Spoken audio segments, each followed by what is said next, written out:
సంపాదించిన మనీని హ్యాపీ మనీగా మార్చుకోవాలనుకుంటే విజువలైజేషన్ 2.0కి జాయిన్ అవ్వండి. నమస్తే విజయ పెద్దన గారు. నమస్తే ఉషా. వివాహ బంధాలు కావచ్చు, లేదు అంటే మానవ సంబంధాలు ఏవైతే ఉంటుంటాయో ఎవరిని నమ్మాలి ఎవరిని నమ్మకూడదన్న కన్ఫ్యూషన్స్ ఈ జనరేషన్లో ఎక్కువ ఉన్నాయనే చెప్పుకోవచ్చు. మన చుట్టూనే ఉంటూ ఉంటారు.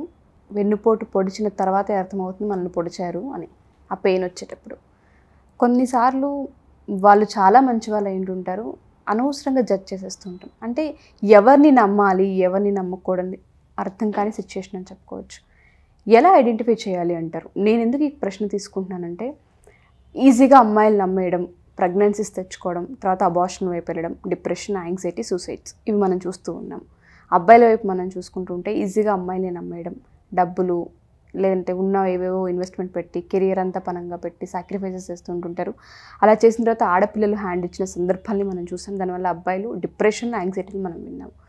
అర్థం కాదు వీళ్ళని ఎలా ట్రస్ట్ చేయాలి, లైఫ్ లాంగ్ ఎలా అసలు ఉంటారా లేదన్న విషయాలపైన అవగాహన ఉండదు. ఏదైనా ఒక స్టోరీ రూపంలో మనం వీళ్ళకి ఎక్స్ప్లెయిన్ చేయొచ్చు అంటారు. ఇది అంటే ఒక రకంగా ఈ అంటే జనరేషన్ గ్యాప్ అనొచ్చు, లేదా ట్రెండ్ అనొచ్చు, లేదా ఇప్పటి ఆ జనరేషన్కి ఉన్న అభిప్రాయాలు, ఆలోచన విధానం, అంటే టువర్డ్స్ ప్రేమ కానీ పెళ్ళి కానీ కెరీర్ కానీ వీటి వల్ల కూడా ఏంటంటే ఒక సరైన స్టాండ్స్, అంటే ఒక ప్రిన్సిపల్స్ కానీ ఒక కట్టుబాట్లకు కానీ, అంటే అందరూ విచ్చలవిడిగా ఉన్నారని నేను అంటలా. బట్ ఇప్పుడు ప్రేమ పెళ్ళి కెరీరు వీటి పట్ల ఇప్పటి పిల్లల అభిప్రాయాలు వెనకటి తరం అభిప్రాయాలతో కంటే డిఫరెంట్గా అయితే ఉన్నాయి. మంచిగా చెడ అనేది మనం జడ్జ్ చేయలేం. కొన్నిసార్లు అది మంచిగా వస్తాయి, కొన్నిసార్లు ఫెయిల్యూర్ అవుతాయి, అది చెప్పలేం. బట్ ఏంటంటే ఎలాంటి ఈ డిఫరెన్స్ ఏదైనా ఫైనల్గా మాత్రం ఎమోషనల్ పెయిన్ అయితే వీళ్ళు అనుకున్న దానికంటే తేడాగా రివర్స్లో జరిగినప్పుడైతే ఖచ్చితంగా బాధ మాత్రం అందరికీ అది ఒకటేలాగా ఉంటుంది. వెనకటి తరమైనా ఇప్పటి తరమైనా ఏదైనా, అంటే నమ్మినప్పుడు మోసపోయారనుకోండి, ఎవరికైనా బాధే, దానికి తరంతో సంబంధం లేదు, అవునా?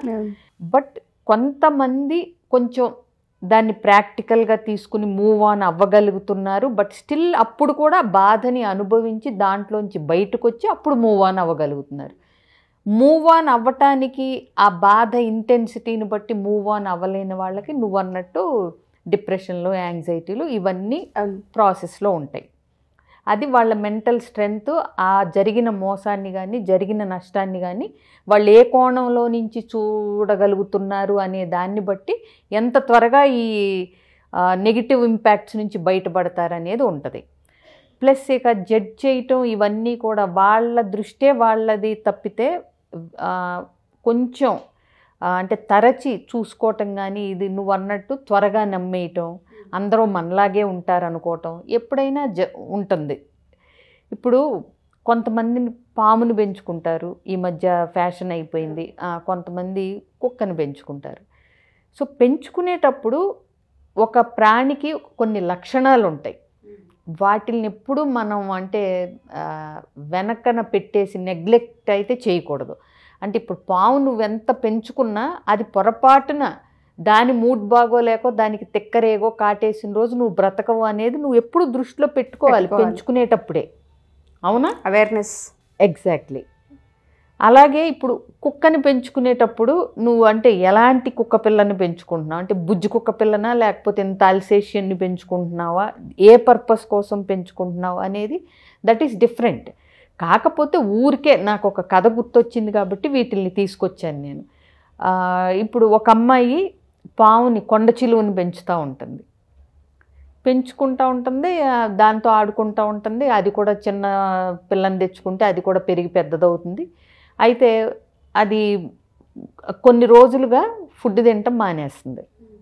సో మానేసినప్పుడు ఈ అమ్మాయి వెట్ డాక్టర్ దగ్గరికి, అదే యానిమల్స్ డాక్టర్ ఉంటారు కదా, వెటర్నరీ డాక్టర్, ఆయన దగ్గరికి తీసుకెళ్ళి ఈ పాము 4 రోజులుగా ఏమీ తినట్లేదు, ఏమైందో దీనికి చెక్ చేయండి అని అడుగుతుంది. అడిగితే ఆయన ఏమ్మా అది నిన్ను చుట్టుకుని పడుకుంటుందా, నీతో పాటే పడుకుంటుందా, నీ దగ్గర ఉంటుందా ఎక్కువ మట్టుకు అంటే, అవునండి నన్ను నా పక్కనే పడుకుంటుంది, నన్ను చుట్టుకుని పడుకుంటుంది, గారాలు పోతుందని చెప్పుద్ది. అయితే ఆయన అంటాడు, నువ్వు కేర్ఫుల్గా ఉండాలి, ఇది ఏదో దానికేదో జబ్బు చేసో ఏదో తేడా చేసి తినటం మానేయలేదు, నీ హైటు వెయిటు బరువు ఎంత ఇవన్నీ ఎస్టిమేట్ చేసుకుని నిన్ను స్వాహా చేయటానికి అది మెంటల్గా ప్రిపేర్ అవుతూ మామూలుగా ఉపవాసం ఉంది, సో దట్ నిన్ను భోంచేయొచ్చు అనే దాంట్లో అది ప్లాన్ చేసుకుంటుందని చెప్పినప్పుడు ఈ అమ్మాయి షాక్ అవుతుంది. నేను పిల్లగా తెచ్చి పెంచుకున్న పాము ఇలా చేస్తుందా నన్ను అని చెప్పి. బట్ ఏదైనా ప్రాణం ముఖ్యం కాబట్టి ఆ అమ్మాయి వెంటనే దాన్ని తీసుకెళ్ళి ఇచ్చేస్తుంది వేరే వాళ్ళకి, జంతు సంరక్షణ వాళ్ళకి సంబంధించిన వాళ్ళకి దాన్ని ఇచ్చేస్తుంది. కొంతమంది తెలిసినా కానీ ఇవ్వలేని వాళ్ళు కూడా ఉంటారు, అది అలా చేయదు, దానికి ఏదో అయ్యింది అనే నమ్మకం ఒకటి. ఇంకొకటి మనం కుక్క పిల్ల గురించి కూడా మాట్లాడుకున్నాం. ఒక తల్లి ఇలాగే ఏదో పనులు చేసుకుంటా కుక్కను వాళ్ళ బాబు చిన్న బాబు వదిలేసి పక్కకి ఏదో పని చేసుకోవటానికి వెళ్తుంది. సో అయితే కాసేపటికి ఆ పని చేసుకుని వచ్చేసరికి ఈ బాబు బట్టల మీద రక్తం మరకలోను ఈ కుక్క మూతికి మెడకి రక్తం మరకలు ఉంటాయి. ఇదేదో బాబుని చేయబోయి కొరికేసి రక్తం తెప్పించింది పిల్లాడికి అని చెప్పి కోపంతో గట్టిగా 4 దెబ్బలు వేసేసరికి చేతికి అందిన కర్రతో ఆ కుక్క కాస్త చచ్చిపోద్ది. సరే అని ఆ పిల్లాడిని ఎత్తుకుని వచ్చి వేరే గదిలోకి పడుకోబెడదామని బట్టలు మార్చి పడుకోబెడదాం కదా అని వేరే గదిలోకి తీసుకెళ్లేసరికి అక్కడ ఒక పాము 2-3 ముక్కలయ్యి చచ్చి పడి ఉంటుంది. అప్పుడు ఈవిడికి వెలుగుతుంది, ఏంటి ఆ కుక్క ఈ పాము నుంచి తన కొడుకుని రక్షించింది అని చెప్పి. సో అంటే ఏంటి, తొందరపాటుతో విశ్వాసంగా ఉన్న కుక్కని చంపేసింది, అవునా? సో అంటే ఏంటి, రియాక్ట్ అయింది, ఏంటి అనేది చూసుకోకుండా అసలు పిల్లాడు బాగున్నాడా లేదా, వాడికి ఏమన్నా అయిందా లేదా, వాడు ఏడవట్లేదు కదా, ఇవన్నీ పట్టించుకోకుండా వెంటనే రియాక్ట్ అయిపోయి దన్మని 4 దెబ్బలు వేసేసరికి ఆ కుక్క కాస్త చచ్చిపోయింది. సో మనుషులు రిలేషన్స్లో కూడా ఏంటంటే కొన్నిసార్లు ఏదో చూసి ఏదో అనుకుని త్వరపడి నిర్ణయాలు తీసుకోవటం, అవునా? ఏదో చూస్తారు, వాళ్ళకేదో అనిపిస్తుంది, వాళ్ళకేదో వాళ్ళ దృష్టిలో వాళ్ళ పర్సెప్షన్లో ఏదో కనిపిస్తుంది, ఒక కంక్లూజన్కి వచ్చేస్తారు, క్యారెక్టర్ అసెసినేషన్ స్టార్ట్, వెంటనే ఇంపల్సివ్గా నిర్ణయాలు తీసేసుకుంటూ ఉంటారు. ఓకే, సో ఇలాంటి వాటి వల్ల రిలేషన్షిప్స్కి చాలా దెబ్బపడే అవకాశం. ఎగ్జాక్ట్లీ. మళ్ళీ కొన్నిసార్లు దాన్ని అంటే వెనక్కి తీసుకోలేనటువంటి నష్టాలు జరిగిపోతూ ఉంటాయి. ట్రూ. అలాగే కొన్ని రిలేషన్షిప్స్లో, మ్యారిటల్ రిలేషన్షిప్స్లో కూడా పాము లాంటి వాళ్ళు ఉండే అవకాశాలు ఉంటాయి, కానీ కొంచెం తక్కువ ఉంటాయి. ఉండరు పాములా అంటే ఇప్పుడు పాములాగా మరీ ప్లాన్ చేసి మరీ పెళ్లి చేసుకుని ఏదో వీళ్ళకి నష్టం చేద్దాము అనేది ఎక్కడో రేర్ కేసెస్లో ఉంటుంది. బట్ మిగతా ఇంటర్పర్సనల్ రిలేషన్షిప్స్లో అంటే ఏంటి, కొలీగ్స్ కానీ, కొంచెం చుట్టాలు కానీ, లేదంటే వేరే వాళ్ళు కానీ ఇలా పాముల్లాగా పక్కనే చేరి సందర్భాన్ని బట్టి అవకాశం చూసుకుని దెబ్బేసేద్దాం అనుకునే లాంటి వ్యక్తులు ఉంటానే ఉంటారు. అలర్ట్గా లేకపోవటం మన తప్పు అవుతుంది. ఎగ్జాక్ట్లీ, అది మన తప్పే అవుతుంది. ఎగ్జాక్ట్లీ. సో ఎవరి లక్షణాలు ఏంటి అనేది అద్భుతంగా ఫేస్ రీడింగు ఇవన్నీ రాకపోయినా వాళ్ళ బిహేవియర్లో బట్టి నేను ఎప్పుడూ అంటానే ఉంటాను, చిన్న క్లూ ఎక్కడొకక్కడ దొరుకుతూనే ఉంటుంది. కానీ మనం ఒక నమ్మకంలోనో ఒక చట్టంలోనో ఉంటాం కాబట్టి ఆ నెగిటివ్ ఇంపాక్ట్ ఎఫెక్ట్స్ మనకి కనిపించవు. అప్పుడు అంతా అయిపోయిన తర్వాత ఆ రోజే నాకు అలా అనిపించింది కానీ నేను పట్టించుకోలేదు, ఇది కామన్ డైలాగ్. ఎస్, అవునా? ఆ మాట అన్నప్పుడే నేను అర్థం చేసుకోవాల్సింది, అప్పుడు నా బుర్ర పని చేయలేదు, ఇది చేసినప్పుడే కొంచెం నాకు వెలగాల్సింది, నాకు అంత తట్టలేదు. ఇలాంటివి మనం ప్రతి సందర్భంలో మోసపోయినప్పుడు అనుకుంటూ ఉంటాం.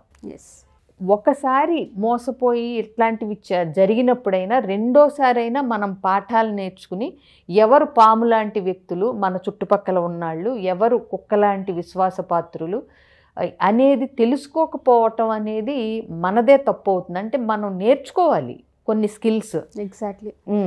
బౌండరీస్ సెట్ చేయటం, నో చెప్పటం, అదేంటి ఎంతవరకు మనం తీసుకోగలము అనేది వాళ్ళకి క్లియర్ చేయటము, ఇవన్నీ చెప్పకపోతే కనుక మనకు ఒక స్పేస్ ఉందని కూడా అవతల వ్యక్తి ఆలోచించకుండా చొచ్చుకుని వచ్చేసే వాళ్ళు ఉంటారు. ఇక్కడ పాములంతటి ప్రాణ నష్టం జరగకపోయినా వేరే రకంగా అన్ని పోతాయి కదా, కెరీర్ పోతుంది, సెల్ఫ్ రెస్పెక్ట్ పోతుంది, టైం పోతుంది, ప్లస్ అవమానాలు పడుతూ చిత్కారాలు భరిస్తూ కొంతమంది అంటే తప్పక అంటే ఉండాల్సిన పరిస్థితులు వస్తాయి, ఎస్పెషల్లీ పిల్లలు పుట్టిన తర్వాత.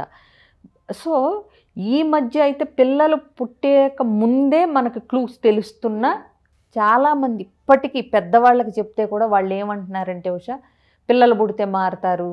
ఒక్కటి నేను ఇప్పుడు ఈ వీడియోలో క్లియర్గా చెప్తున్నాను, మీకు పార్ట్నర్తో ప్రాబ్లమ్స్ ఉండి అవి పిల్లలు పుడితే సాల్వ్ అవుతాయి అనుకుంటే మాత్రం అంతకంటే మూర్ఖత్వం కానీ ఇంకోటి లేదు.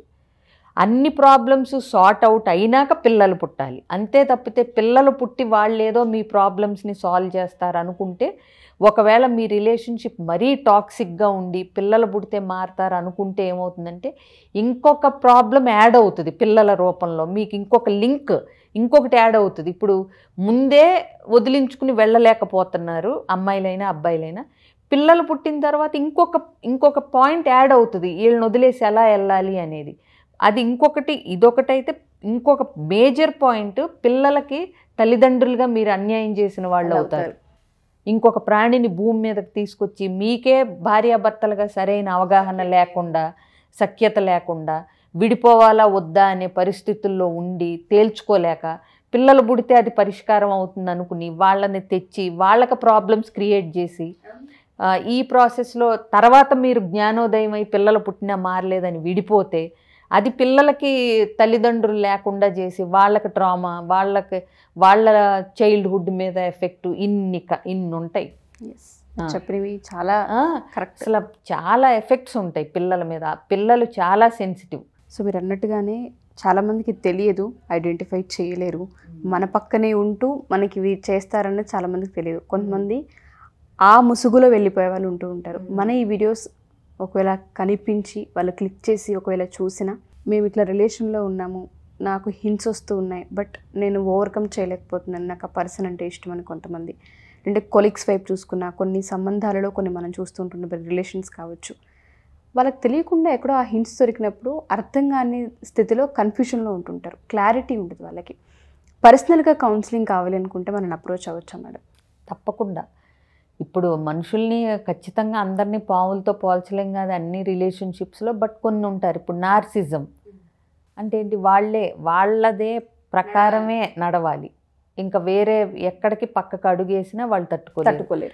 సో ఇట్లా టాక్సిక్ రిలేషన్షిప్స్ని మనం ఊరికే పావుతో పోల్చొచ్చు, అది టాక్సిక్. ఇప్పుడు నార్మల్ పర్సన్స్ అనుకో, కౌన్సిలింగ్లు కానీ డిఫరెంట్ థెరపీస్ కానీ టాక్ థెరపీస్ వీటన్నిటితో వాళ్ళు తెలుసుకుని మారేవాళ్ళు చాలామంది ఉంటారు. ఇప్పుడు నా క్లయింట్స్లో కూడా మారి బాగుండి ఉన్నవాళ్ళు చాలామంది ఉన్నారు.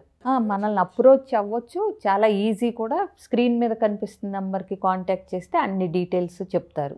Sure ma'am. Thank you ma'am. Thank you so much. Suman టీవీలో మీ పర్సనల్ అండ్ బిజినెస్ ప్రమోషన్స్ కోసం కింది నెంబర్కి కాంటాక్ట్ చేయండి.